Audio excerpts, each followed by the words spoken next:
Okay, welcome to the Municipalities of South Dundas Council meeting with the team and staff for Wednesday, March the 6th. Call the meeting to order. Let it be resolved that council rise and reconvened into open session at 6 p.m. and that council direct administration to carry out all actions as specified in the closed session minutes. Moved by Councillor Ward, seconded by Councillor Vino. All in favor? Carried. Okay, confirmation of agenda. Additions, deletions, or amendments to tonight's agenda. Clerk Loren? Yes, thank you, Mayor Broad. And through you, there is an item that we wish to add to the agenda tonight under discussion, and it is a recommendation from the Economic and Community Development Committee, and we'd like to add that under 11B. Very good. So add 11B, request from the Community Development Team. Any other errors or omissions? Seeing none, I have a motion. Let it be resolved that the Council Municipality of South Dundas approve the agenda as amended. Councillor Vino, seconded by Deputy Mayor St. Pierre. All in favor? Carried.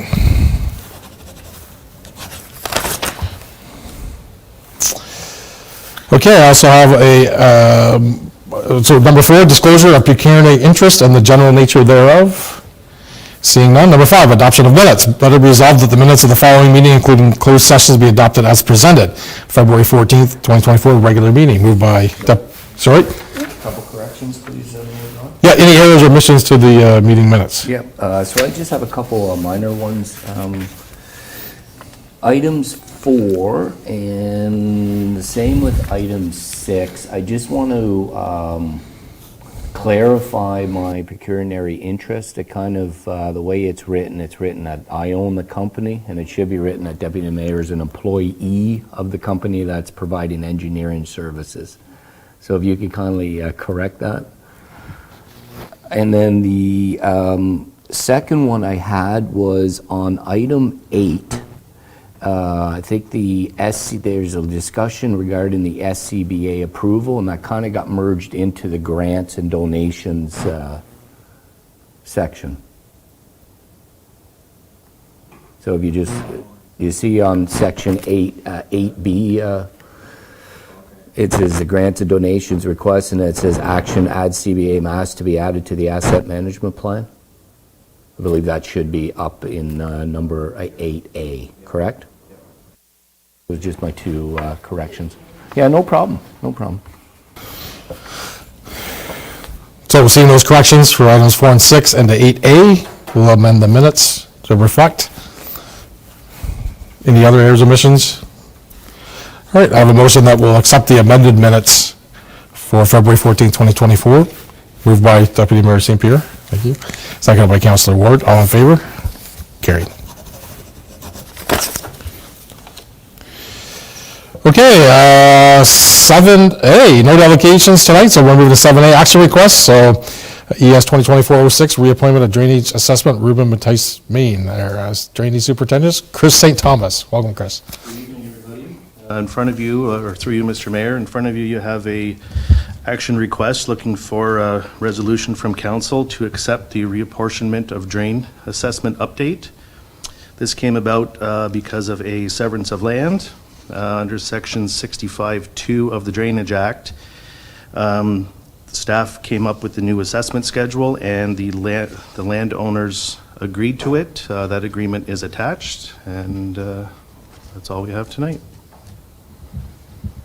Questions or comments for Councillor Smith? Yeah, it's me, Mayor Broad. So I just wanted to clarify. So whenever the next time that this drain has to be cleaned or maintained, maintenance done, does this help save some of the future engineering costs that everybody would otherwise be paying?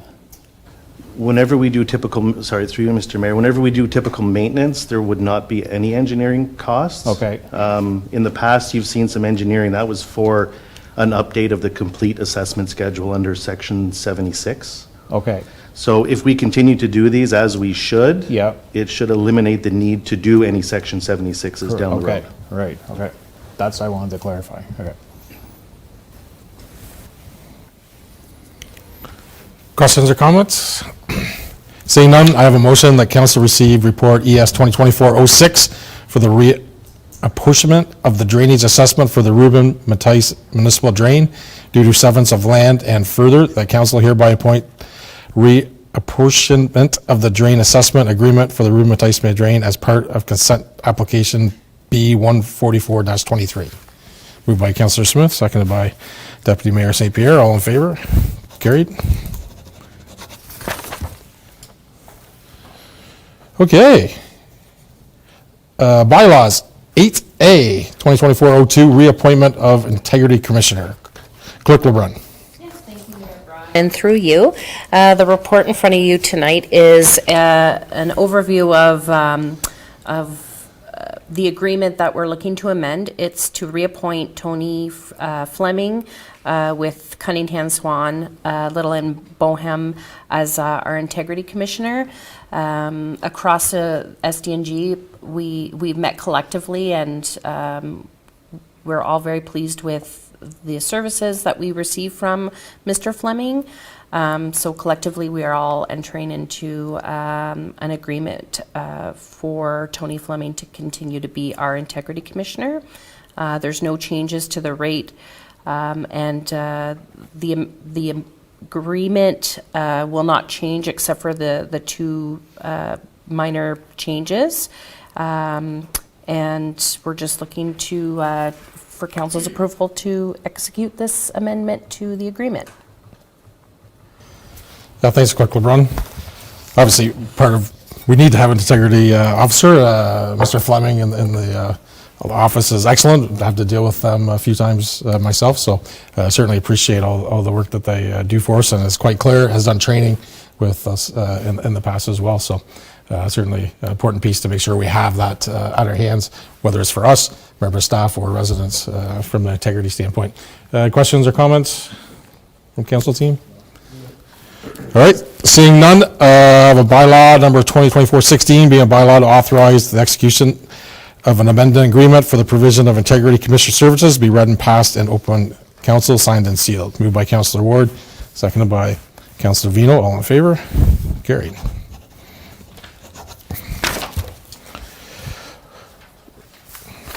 Okay, we're into boards and committees, which we had a lot over the last couple of weeks. We could start off with Councillor Smith. You were at the South Nation Conservation meetings. Yeah. So a few things from South Nation. 2023, we're expecting like new housing starts to be up, and one way that we at South Nation has a pretty good idea on the amount of new housing starts is by the number of septic permits that are issued. So the septic permits for 2023 were up, but right now we're seeing people who are trying to extend those permits 1 year because they never got used. So they can be extended once. So we saw a lot of new construction that was supposed to start is going to be delayed for at least a year. Everybody's waiting for interest rates to come down, I'm assuming. So doing some restoration work on the Chesterville Dam. Flood contingency plan is out. That's in our minutes here tonight. They also had a natural hazard mapping of the south branch of the South Nation River and also the Black Creek. That was they remapped it with the new LiDAR that they just did a couple years. Well, I guess it was last year. And so anyways, that's on their YouTube channel. Anybody wants to tune into that. If you're thinking about building something someplace where you shouldn't be, they'll tell you how to not do it. So long story short, so that's South Nation. I did say in the notes, AGM is coming up. Yes, next, in April, or that's the... No, March 21st. A few weeks. Yeah. Very good. And I see activity at Two Creeks. Yes. Some maintenance activities going on. Yes, another kilometer of trail is opened up, I believe, now for the public. Yeah. Yeah, good. Yeah. So good to see activities going on there, and thanks for the update. Okay, 9C, county meeting, SDNG county meeting for February 20th. So Deputy Mayor St. Pierre and I both were in attendance. Just some of the highlights. We reviewed the shared services budget with the City of Cornwall. We did approve from reserves, some spending for the last resort funding and social development council. So those were through the grants process that we had delayed. And then expecting to start up a subcommittee to start doing some advocacy as see if this becomes long-term spending or not. Planning department had some plan amendments, reviewed and approved the tax rates, approved the contract for integrity commissioner, and made a decision to delay the Inkerman Bridge replacement and update the bridge on County Road 5. So County Road 5 is our boundary road through Winchester Springs. So we made a decision to push off the Inkerman Bridge replacement and do that culvert bridge replacement earlier. So, yeah. Otherwise, anything to add, Deputy Mayor? I think that was good. Okay, Rural Education Committee meeting. Deputy Mayor? Yeah, thank you, Mayor Rod. And on February 20th, we had, I think it was our second or third meeting. It was, again, just a continuation of discussions regarding the data collection that we are going to be moving forward with over the next 2 or 3, 4 months. Some of the things that we want to get a handle on is kind of enrollment data per grade at each school, student capacity at each school, community use of the schools and current utilization rates, i.e. like daycare centers and community programs and whatnot. And then we'd like to try to get a handle as well and collect data on the facilities, the conditions of the facilities as well. So we're just in that data collecting mode. We're going to be doing that over the next couple months, and I think we're going to meet near the end of April or the 1st of May and see where we're at with some of this data, and then just continue developing the plan, and be ready again for the if the accommodations gets lifted. Then we'll be properly prepared for that. So, Pupil. Correct. Very good. Thank you, Deputy Mayor. 9E, Morrisburg Waterfront. Councilor Vino. 20th, the first order of business was to introduce Emily as our new staff liaison, taking over helping out David. So David is spread thin with all these committees, so they thought it best served that they spread that out so they can, do more for us and do better. So Emily's happy to be with us, and we're happy to have her. The rest of the meeting was mostly spent on parking and traffic flow discussions. So we're looking to find ways, now that the waterfront is as busy as it is, to move people and vehicles somewhere safer. And so there was lots of discussion. We have some draft plans and multiple different options that we're putting together a booklet to go to for public consultation, and then come up with, a final decision, and then we'll be bringing that to council for, next steps on what to do there. So that was the majority of what our meeting was spent on. Good. Yeah, I think I was follow-ups from previous meetings you're working on, so that's good to hear.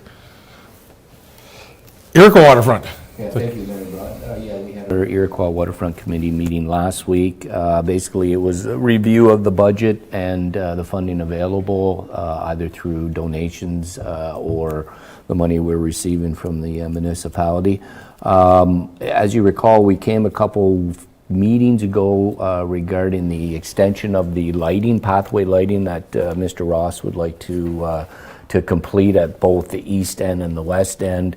It seems it might be a little bit problematic to get the lighting extended at the west end of the park, just because of where the pathway goes and the interaction with the boats and the trailers and this and that.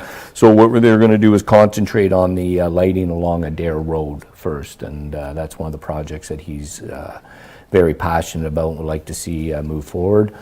And then, again, we just reviewed the regular budget items, tree planting. They're still looking at different types of native species that they would like to plant along the shoreline, and location of benches and whatnot. So, yeah, we just continue with the planning for 2024. One of the things I think we need is a joint meeting real quick. I know we said we were supposed to have them probably quarterly or annually, so I think we'd like to maybe Councillor, you and I can push that through and see if we can get a collective date and a suitable location just to start collaborating a little bit. So, Very good. Okay. 9G, Economic and Community Development Meeting, which was Monday night, which we hosted the meeting in Iroquois at the archives and the old medical center. As the group were starting to think about, we've had discussions on the strategic planning and position, how we can help on doctor recruitment, nurse recruitment. So we wanted, some of the members wanted to see what that facility looked like, just from a historic point of view, and like future options as Tia and the staff work on economic development. So that was cool. Working on a marketing strategy, pop-up shops, which we're going to see later in 11D. Continued our conversations on awards of excellence, which we want to kind of plan and book, but we've added in Councillor Ward's suggestion from our committee of the whole meeting about recognizing volunteers, in return to that, which we used to do years ago. So we're gonna start coming up with some plans and come back with some plans on that. And then we did take a look at the refreshment vehicle application. So for vehicle, cars, chip trucks, or vendors come in, we took a look at what that bylaw looked like, giving some suggestions. Planning is also going to look at that bylaw, and we'll see something in the future meeting to do some updates to that bylaw. So we'll get everybody's input at that time, but we took a look at that because it was crossing paths with pop-up shops and all the other things within the community. So anything else to add, Deputy Mayor? no, I think you got it. I was just looking through the meeting minutes on that, Yeah. so yeah, I don't see anything I think that further captures- other than what we're going to talk discuss about a after. little bit later. Okay. And then 9H, RSL board meeting, had a board meeting yesterday. Just a couple things to note, working on updated shareholders agreement. So the original agreement's been in place since the formation. So a lot of wording to update, as in we're referenced as the township of South Dundas, municipality of South Dundas. So we're gonna just do some rewording on that end. The businesses they've changed over time with adding more services, et cetera. So we'll see some activity on that. More importantly, we did some training with a lawyer firm on LDCs and what our pecuniary interests are, how we're shareholders, how we're all affected by the board. And one of the things, because even though it's kind of interesting, RSL Distribution is a private company, but owned by the public, because that's municipalities own it. So it is. But not publicly traded, right? It's not a publicly company. So what we're going to start doing is we're going to get briefs from the CAO from the meetings. That's standard for all of us to share at all the council meetings or within the group. So we're standard, right? So we're worried that if I say something, to our group, and the other director will say something the same to the other group, is not fair. Not that we're worried, but we're going to come with briefs. So that was some good training. So some good training we did. So that's updates, and then of course the management and CEO did reports on activities. So on that, but look forward to the next meeting. We'll get these briefs, and we'll have a good format of what we're going to share with the shareholders at this level. And that's it. Were there any other meetings that we might have missed? Seeing none, it was a good busy 2 week. Clerk will run. Thank you, Mayor Broad, through you. There was a BIA meeting last night that I'd be happy to give an update on. So the committee met last night, and they went through their budget review. They set a date for their AGM, which is going to be April the 9th, and it's going to be here at in our council chambers. So they'll be putting that ad in the newspaper shortly and advertising for their annual AGM. And it was a productive meeting. Thank you. All right, very good. Okay, under 10, consent agenda. A, with the South Nation Conservation Contingency Plan, which Councillor Smith referenced, update from the Ministry of Environment. 10C, minutes from the South Nation meeting. D, a memo from the South Nation. E, resolution from the City of Cambridge on catch and release. F, resolution City of Hamilton, Ontario Energy Board. G, resolution, Prince Edward County, renewal of Ontario Works, disability support financial assistance rates. And H, resolution, Frontenac Bill C-13, tax credits for volunteer firefighters, which we did our own, right? So then pass that along, so that's excellent. I have a motion here that all items on the consent agenda be adopted as presented. Deputy Mayor St. Pierre, seconded by Councilor Vino. All in favor? Carried. Okay, a couple discussion items. So we'll start off with our KR 11A, total solar eclipse. And we do have Fire Chief Jeremy Eldred Hughes with us. Welcome, thank you. Thank you, Mr. Broad. Just a little presentation on the solar eclipse and what we're doing as a municipality and emergency management team in preparation. How do we go through that? Oh, there we go. So as many of you have heard, April 8th is a total solar eclipse, and we have a front row seat for it. So we've been working closely with some other organizations and partners, both at a municipal, county, and provincial level, and what this is going to look like for our community. So with anticipation of many people coming to see this event, we've taken a few things into consideration. So one of the things we've done is we've purchased the Eclipse safety glasses for all staff. So any staff that's working that day will be issued a pair in case they have to go outside during that eclipse to protect them. We're staffing all fire halls for that day from 10 to 6 to ensure that we can get trucks out and respond to stuff within the municipality should we need to. And we've also extended our work hours for municipal staff.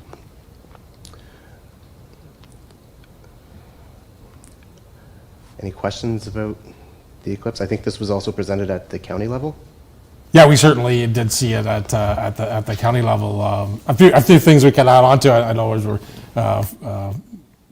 we got the presentation, we're following through it. So one of the interesting things is to note is that it is really along the St. Lawrence River, south of Highway 43. Anybody north of that will not see a full solar eclipse, which is a unique thing where the moon 100% covers the sun, right? Many other eclipses happen, but not to this effect. So in other regions, where the counties have looked at where they've seen big influxes of people to a community when this happens. So, through the Ontario Ministry of Transportation, potentially tens of thousands of visitors could visit us along Eastern Ontario. So wanted to get plans in place for an emergency response and starting to think about ideas. The counties as well of going to be activating. There's going to be events. Chrysler Park is opening, right? And they're planning for 10,000 visitors, right? So they've purchased glasses or whatever. One of the major concerns in the event that we kind of discussed was gridlock within our community, just with the volume of cars, which is why we want to staff the fire services halls so they're available to get out. And then along the 401 is a major concern too. So I know they're going to be doing some increased advertising, different road signs, not to stop, to get off the highway if you plan to stop, because you can imagine how all of a sudden when the eclipse starts to happen, you get 2 or 3 truck stop, a car stop, and then all of a sudden you've got 100 car stops. So I know that's a concern on that. So. Deputy Mayor, you want to add? Yeah, through you, Mayor Broad. And the only other discussion we had at the county level was with the potential, and it is just the potential of the gridlock. If there's an emergency, i.e., if there's an accident on the 401 and they're rerouted through our towns while it's gridlock or there's heightened traffic, we just need to be ready. We just need to be ready for that moment because. Now you've added that much more traffic, right, with detour. And so that was the only other thing we talked about at the county level. So, yeah. That was our intent with staffing each hall with 2 crews. Should an emergency happen, we're not trying to get volunteers through the traffic to the halls. So we should be well prepared for that. In addition, Friday leading up to it, we're going to stand up our emergency operations center. And just kind of go through the motions to ensure that everything's prepared and everybody's familiar with it. And then we'll be holding a emergency management meeting Monday morning as we're seeing people come into our community and gauging our resources then to see if we have to make any adjustments. Yeah, another piece that consideration is communications, right? The cell tower overuse, right? With the higher volume, communications can be an issue as well. So that's why activating the system is good to have that just up and going, so we're all ready to go. Data availability, all those things, absolutely, Councillor. Yeah, for sure. That's going to be somewhat of a challenge. Yeah. So it's one of those unknowns. We don't know how many visitors we're going to have at this point, but we're going to certainly at least step up what we can think of, what we can prepare in that notion. Deputy Mayor? I was just going to say, through you, Bonnie Tyler would be proud. Total eclipse of the heart. Very good. A song reference from the Deputy Mayor. Yep. So it is Monday, April 8th, 3:42 p.m. is going to be the full eclipse. So safety for your eyes is important, right? So not to look at the eclipse. And then obviously safety within our residents or communities, as there could be a high volume of traffic. And I think one of the references, if we remember, like the first year Pumpkin Inferno opened, when they just had general admission tickets, how much traffic we had. And of course, the next year they did the ticketed time so they could spread out the traffic. So if you think about how, Highway number 2 and our center can get a lot of traffic. So hopefully everything has been thought of, and we'll continue. We have a month to keep getting details on that. We do still have a few more meetings at the provincial level. Right. And we do have our own local emergency management meeting in another couple of weeks. So there will be an opportunity for any further updates to council at the meeting leading up to the event. Very good. Awesome. Councillor Smith? I do remember there was a total eclipse that went through in the southern U.S. How many years ago was that? 10 years ago, approximately. And I remember there was a lot of towns that were just overwhelmed with the amount of visitors that they just unexpected. They had no idea it was coming. So at least now, hopefully, that's what's driving this. We're just going to be prepared. So. Yeah, because the social media, print media, news media, we'll be talking about it, right? Because it's pretty cool. So it'll have lots of attention. Yeah. And I know our economic development, tourist person, we're starting to think about how we could take advantage of people coming to town as well, right? So with a little bit of marketing and welcoming them for sure. 1983. I wrote down 81 on the top of my head, but it's 83. Okay, anything else for the eclipse? Very good. Okay, so 2 request forms. So as further details from our economic and development, community development meeting on Monday night. We have a request to move the pop-up shops. So currently we have 4 pop-up shops.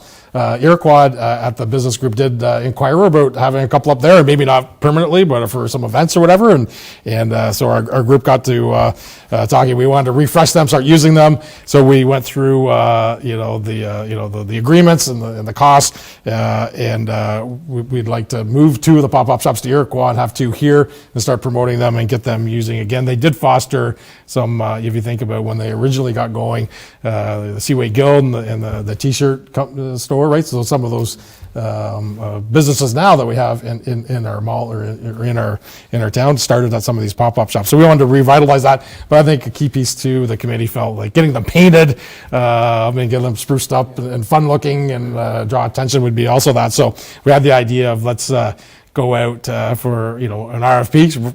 Really, it's like if we get some a group or somebody from the Seaway High School, right? If they're interested in painting it, right, what their design or color would be, and we could do that. So that it could be fun for in the community to get them painted that way versus us just just executing painting them. We could have a little bit of fun and. We could draw some attention to it too, right? We could do some posts. I'm sure we'll get some recognition of the leader as if these gets painted. So that was the first request, to move the 2 pop-up shops and do that RFP. Any questions on that specifically? Anything to add, Deputy Mayor? No? I think we got it. Okay. Yeah, Councillor Smith? Right, so the pop-up shops right now in the summer, they're at the waterfront. No. They originally were when they first brought them. Right. They were at the waterfront, and then the 2 years they've been at the farmer's market here in Morrisburg. So in the shopping mall, parking lot, Oh, okay, across okay. from, Okay. across from Tim Hortons, across okay. from Subway. Yeah. Okay. And we really want them in the malls to drive shopping in the malls versus trying to create a new shopping area, right? Yeah. Councillor Wood? Is there a fee to rent the pop-up shop? Yeah, $15. Oh, is the okay, so current it's fee. very minimal. Yeah, it's Okay. minimal fee, just so we have something. Okay. Yeah, no, that's a little bit fine. of deposit, right? Yeah, for that's that. Yeah, so yeah, enabling someone to make some money. Yeah. Make sure it wasn't outrageous. Like the buildings themselves, are they small enough that we could move them ourselves? Yeah, we can float them up. We can float them up if we have to. We talked to Okay. Director Hyman and Okay. Manager Hyman. We can float them up ourselves. Okay, Yeah. yeah, okay.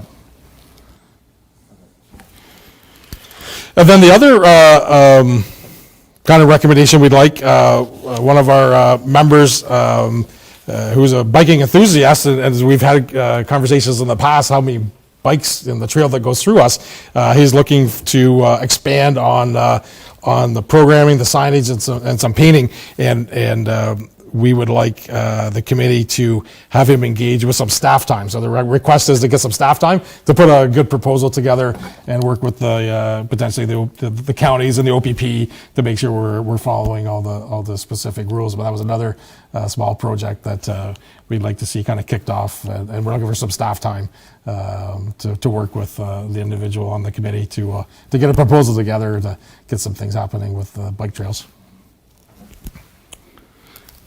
I think that it's good that we're, moving forward with cycling. I do think the county has a cycling master plan, which I'm assuming is most of the routes that are being discussed in this proposal. So rather than reinvent the wheel, I just want to make sure that Yes, that was clear. Yes. we just follow their plan because it's Right, exactly. So, yeah, and I think our member was like, hey, what are small steps we can do to get going on that plan or whatever? So, well aware of the plan, but engaging that we're doing the same thing correctly, for sure. Yeah, I know, for sure.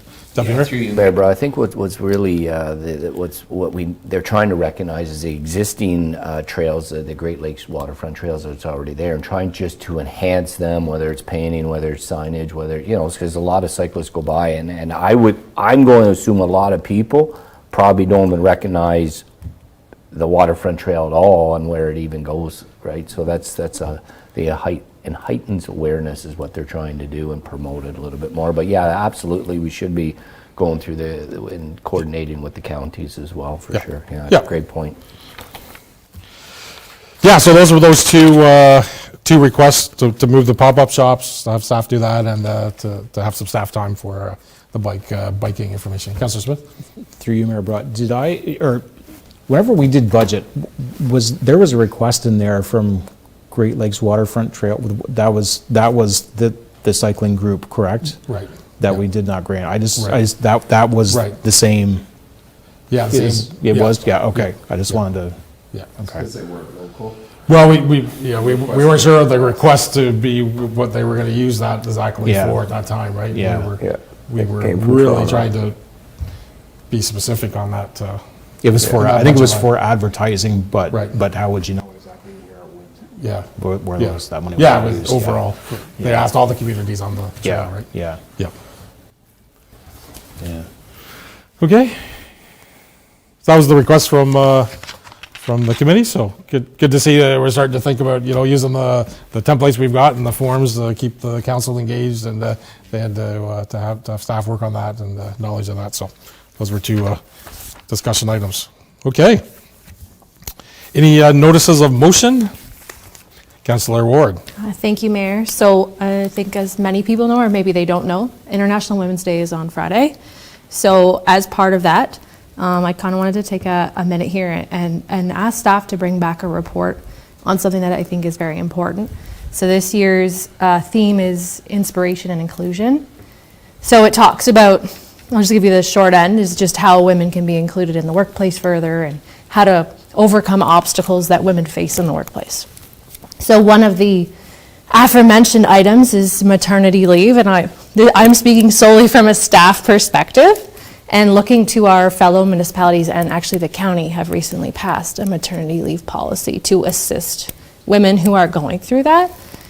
So I did ask staff for a little bit of information today. So we have 14 women that work for us right now in our municipality, 12 of which are childbearing age. So as we continue to recruit and look for the opportunity for younger women to join our workforce, this is something that not only I'm assuming our municipality, but other municipalities are being requested as part of the employment package. So I'd like staff to bring back a report of a suggestion of that.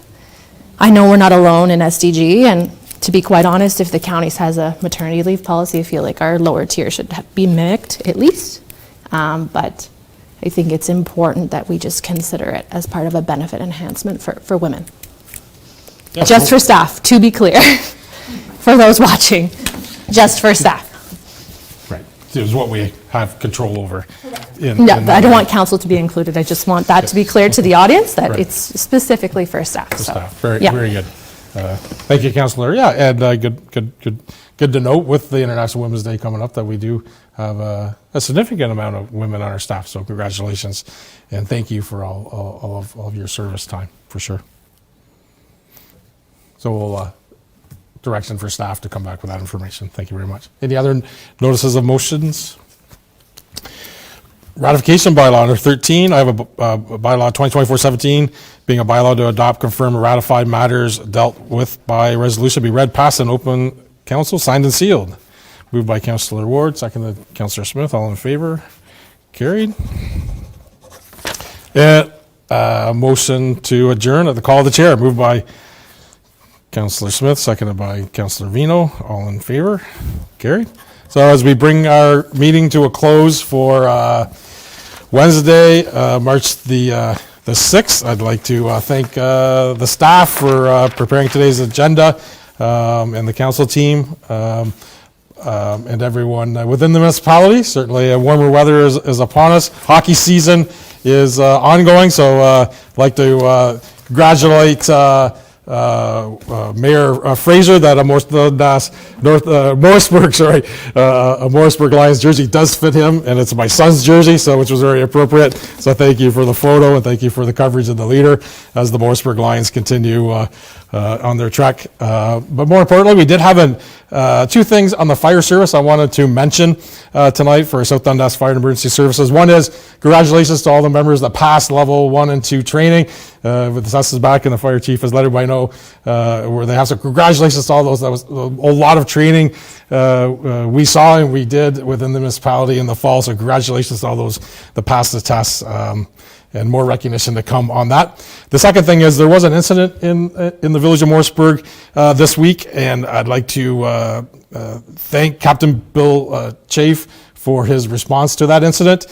He made a significant impact on that person's life, and they have communicated with me and would like him to be recognized. So tonight's my first opportunity publicly to thank Captain Bill Chafe for his efforts, and I think we'll do some follow-up recognition on that note.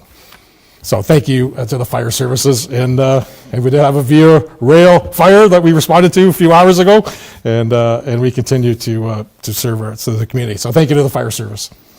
With that, I would like to thank everybody for watching tonight, and